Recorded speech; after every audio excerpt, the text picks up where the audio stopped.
This video will demonstrate how to use the WaveLinx wireless area controller's internal web pages to administer user passwords. To update user passwords, first establish a connection between a computer and the wireless area controller. Once logged in, the browser will open to the system web page.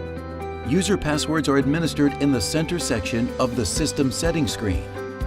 To change the password for the administrator or personal control user account, select one of these accounts from the provided drop-down list. Then, type in the user's original password.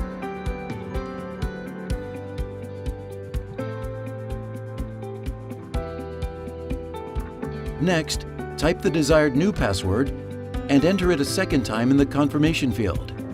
Passwords are case-sensitive and need to match. Click on the Set Password button to store the new password. After a few seconds, a status message will be displayed indicating that the password was updated successfully. Once all changes are complete, log out of the Administer web page and close the browser window.